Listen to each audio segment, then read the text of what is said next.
کہ آج ایک نماز کا تذکرہ ہے، اور وہ نماز بیان کرنے سے پہلے میں آپ سے سوال کرنا چاہوں گا. کوئی ایسی نماز تلاش کرتے ہیں میں اور آپ مل کر کہ جس نماز کے پڑھنے کی برکت سے خدا موت کو آسان کر دیتا ہو، خدا توبہ قبول کر لیتا ہو، خدا کی بارگاہ میں عمل مقبول ہو جاتے ہوں، خدا مجھے مغفرت کے تحفے عطا کر دیتا ہو.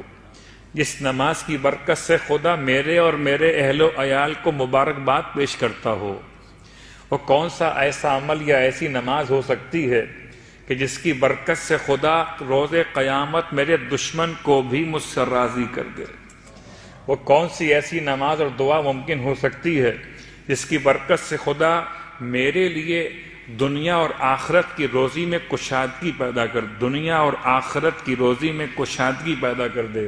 وہ کون سی نماز یا دعا ہو سکتی ہے جس کی برکت سے خدا میرے والدین کو بھی بخش دے اور ذریت کو بھی بخش دے؟ وہ کون سی ایسی دعا ہو سکتی ہے کہ خدا میرے لیے آسانیاں پیدا کر دے، کوئی مشکل نہ ہو؟ کون سی دعا ہو سکتی ہے جو میری موت کو آسان کر دے، روح نکلے مگر سختی قبض روح نہ ہو، یا سختی حالت نزا نہ ہو؟ وہ کون سی ایسی دعا یا نماز ہو سکتی ہے جس کی برکت سے فرشتہ موت کے ساتھ خود جبرائیل میرے سرہانے آ جائیں؟ تو کوئی ایسی دعا یا نماز ہے یا نہیں ہے؟ یا صرف میں نے خواب و خیال کی باتیں آپ تک پہنچائی ہیں؟ یہ صرف تمنائیں نہیں ہیں، یہ آرزویں نہیں ہیں، بلکہ یہ انعامات ہیں سرکار ختم یہ مرتبہ صلی اللہ علیہ وآلہ وسلم. میں نے طریقہ بدل دیا، ثواب پہلے بیان کیا ہے اور نماز کو بعد میں بیان کر رہا ہوں کہ بڑا فرق پڑ جاتا ہے. جیسے مارکیٹنگ ہوتی ہے، دوا بعد میں دکھاتے ہیں، دوا کے فائدے پہلے بتاتے ہیں. لوگ مجھ سے پوچھتے ہیں مولانا اس کے پڑھنے کا ثواب کیا؟ ثواب پہلے سن لیجئے، نماز بعد میں سنیے. اب آپ کے ذہن متوجہ ہو گئے. قسم بخدا اگر اتنی 10 چیزوں کے لیے، 10 باتوں کے لیے جو بیان کی گئی ابھی تک، ان باتوں کے لیے میں آپ سے کہوں کہ آپ نے ایک پورا قرآن پڑھنا ہوگا، آپ تیار ہو جائیں گے. مولانا بتائیے پڑھنا کیسے؟ الٹا پڑھنا کہ سیدھا پڑھنا؟ اب تو ایسے بھی اعمال آ گئے ہیں، وہ میں کیا باتیں بیان کروں. یہ عملیات کی کچھ بحث ہوتی ہیں کہ انسان کو کیسے پڑھنا ہے، مبین سے شروع کرنا ہے، مبین پہ ختم کرنا ہے الی آخر. تو اگر میں آپ سے کہوں کہ ان 10 باتوں کے لیے آپ کو 10 درہم خرچ کرنے پڑیں گے، تو آپ کہیں مولانا بسم اللہ 10 تو بہت کم ہے، ہم 20 بھی خرچ کر دیں گے. تو وہ کون سی نماز ہے جس میں درہم خرچ نہیں ہوں گے؟ البتہ ولایت شرط ہے. اللہ کے رسول اپنے حجرہ مطہرہ سے باہر تشریف فرما ہوئے ہیں، اور آپ نے اپنے اصحاب کے درمیان ایک اناؤنسمنٹ کیا ہے کہ آپ میں سے کوئی ہے جو اپنے لیے رب سے توبہ کی درخواست کرنا چاہتا ہو. اب تک جو میں نے بیان کیا یہ تمام فائدے نماز توبہ کے ہیں. صلوات پڑھیں محمد والے محمد.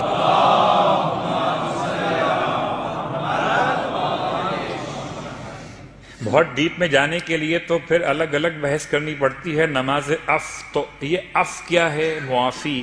نماز استغفار الگ نماز ہے، وہ کیا ہے؟ یہ نماز توبہ ہے. توبہ اور ہے، استغفار اور ہے، اور ہے.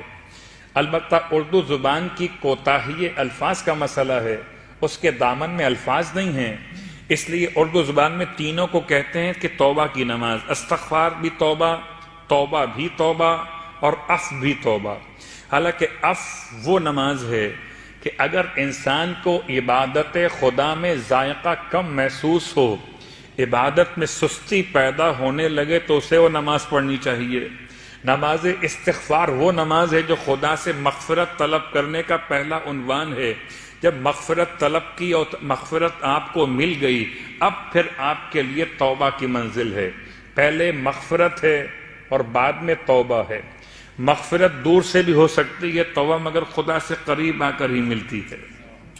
اسی لیے آپ ترتیب دیکھتے ہیں، استغفر اللہ ربی من کل ذنب واتوب الیہ. اتوب الیہ بعد میں ہے، استغفر اللہ ربی پہلے ہے، استغفار پہلے ہے، توبہ بعد میں ہے. استغفار میں ندامت ہے، استغفار میں آئندہ نہ کرنے کا ارادہ ہے، استغفار میں انسان کے لیے جو کر دیا اس پہ شرمندگی، اور پھر استغفار کے بعد پھر وہ توبہ کی کیفیت۔ توبہ کی 3 قسمیں ہیں، ایک توبہ اوپر سے نیچے آتی ہے، ایک توبہ نیچے سے اوپر جاتی ہے، اور ایک توبہ پھر اوپر سے نیچے آتی ہے۔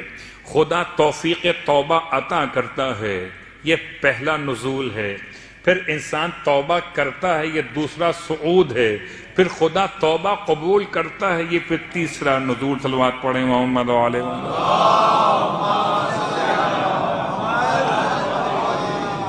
تو توبہ یک طرفہ مسئلہ نہیں ہے، ہو سکتا ہے استغفار یک طرفہ مسئلہ ہو، استغفر اللہ ربی واتوب الیہ، لیکن یہ غیر معصومین کی بات ہو رہی ہے، معصومین کی بارگاہ مقدس کی بات نہیں ہو رہی۔ معصومین کا استغفار کرنا کس معنی میں وہ الگ موضوع ہے، میں اپنی اور آپ کی بات کر رہا۔ استغفار کے بعد توبہ، نماز توبہ۔ اللہ کے رسول فرماتے ہیں تم میں سے کون ہے جو خدا سے توبہ کرنا چاہتا ہو؟ تو بھلا کون سا ایسا شخص ہے جو کہے گا میں خدا سے توبہ نہیں کرنا چاہتا؟ نماز توبہ اللہ کے رسول نے بیان کی غسل توبہ کے ساتھ، گرچہ الفاظ روایت میں غسل لکھا ہوا ہے لیکن بات سمجھ میں جو قرائن سے آتی ہے توبہ۔ ویسے بھی جب بھی کبھی آپ غسل جمعہ کیجئے، غسل عیدین کیجئے، غسل شب ہائے قدر کیجئے، یا دیگر اغسال یعنی کہ غسل جو مستحب یا واجب ہوتے ہیں ان کو انجام دیجئے۔ طریقہ آپ کو معلوم ہے، سر اور گردن کا دھونا، بدن کے دائیں حصے کا 1 مرتبہ اور بائیں حصے کا 1 مرتبہ دھونا، یہ مکمل دھونا یہ کہلاتا ہے غسل ترتیبی۔ آپ اس طرح جب غسل کو مکمل کرتے ہیں تو پھر نیت کبھی کرتے ہیں جمعے کی، کبھی عیدین کی، کبھی اور مناسبتوں کے اعتبار سے واجب ہو یا غیر واجب، اس میں نیت ایڈ کر لیجئے ہمیشہ کے لیے۔ جب بھی کوئی غسل کریں، غسل مستحب ہو یا غسل واجب ہو، اس میں نیت ایڈ کر لیجئے اپنے اس آج کی مجلس کے بعد سے، اگر نہیں کی اب تک، کہ میں غسل توبہ، غسل جمعہ، غسل توبہ، غسل جنابت، غسل توبہ، غسل شب قدر، غسل توبہ، غسل منت و نظر، غسل توبہ، غسل احرام مثلا الاخر قربتاً الی اللہ۔ اپنے ہر غسل کے ساتھ ایک نیت کو ایڈ کر لیجئے۔ فقہی اعتبار سے کوئی اس میں مسئلہ نہیں ہے، آپ ایسا کرنے پر قادر ہیں، یعنی شرعاً آپ کو اس کی اجازت ہے کہ آپ واجب یا مستحب غسل کے ساتھ ایک نیت کو اور ایڈ کر سکتے ہیں۔ تو سرکار ختم یہ مرتبہ صلی اللہ علیہ وآلہ وسلم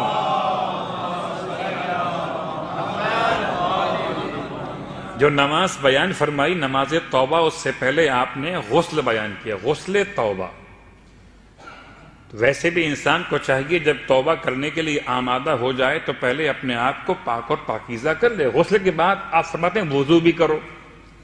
اس کا مطلب یہ روایت اس غسل کے بارے میں ہے جہاں غسل کفایت نہیں کر رہا وضو کی، یا کبھی کبھی ایسا ہو سکتا ہے کہ روایت کا جو مطمع نگاہ ہو یہ ہو کہ طہارت کاملہ منعقد کی جائے، تو غسل بھی کیا جائے اور وضو بھی کر لیا جائے۔ تو دونوں باتیں آپ نے بیان فرمائی، غسل کرو پھر وضو کرو، پھر 2 رکعت کر کے 4 رکعت نماز توبہ کی نیت سے قربتاً الی اللہ پڑھو۔ ہو سکتا ہے کہ کوئی یہاں سوال ذہن میں آئے، کیا میں اپنے والدین کی طرف سے پڑھ سکتا ہوں، اپنے بھائی بہن عزیز قریب اہلیہ بچوں کی طرف سے پڑھ سکتا ہوں؟ جواب، توبہ کا مسئلہ ویسے تو اپنا اپنا ہے، میری توبہ آپ کے کام نہیں آئے گی اور آپ کی توبہ میرے کام نہیں آئے گی، اس لیے کہ آپ کے معاملات خدا سے الگ ہیں، میں لفظ گناہ استعمال نہیں کر رہا، میرے معاملات اللہ سے الگ ہیں۔ لیکن پھر بھی اگر کوئی تمام کی طرف سے پڑھنا چاہے تو شرعاً گنجائش ہے۔ 2 رکعت نماز پھر 2 رکعت نماز۔ طریقہ سورہ الحمد کے بعد 3 مرتبہ سورہ اخلاص اور 1 مرتبہ سورہ فلق اور سورہ ناس، 3 مرتبہ سورہ اخلاص اور 1 مرتبہ سورہ فلق، 1 مرتبہ سورہ ناس۔ یہ 4 رکعت نماز میں طریقہ بالکل سیم رہے گا، 2 رکعت کر کے نماز مکمل، نماز توبہ قربتاً الی اللہ۔ نماز کو مکمل کرنے کے بعد 70 مرتبہ استغفر اللہ ربی واتوب الیہ، استغفر اللہ ربی واتوب الیہ، استغفر اللہ ربی واتوب الیہ۔ اور اس کے بعد ایک مرتبہ ما شاء اللہ لا قوۃ الا باللہ العلی العظیم کے بعد ایک مرتبہ یا عزیز و یا غفار اغفر لی ذنوبی وذنوب جمیع المؤمنین والمؤمنات انہ لا یغفر الذنوب الا انت یا الا انت۔ آپ پورا پڑھ لیجئے، یہ جملہ ایک مرتبہ ادا کرنا ہے۔ یہ نماز کے تمام فائدے اللہ کے رسول نے ارشاد فرمائے۔ ذی قعدہ کا اتوار کا دن تھا جب اللہ کے رسول نے نماز کو بیان کیا تو اصحاب نے پوچھا یا رسول اللہ کیا ذی قعدہ کے اتوار کے علاوہ بھی اس نماز کو پڑھ سکتے ہیں؟ آپ نے فرمایا جب بھی پڑھنا چاہو ثواب اتنا ہی ملے گا، چاہے مہینہ کوئی بھی ہو اور دن کوئی بھی۔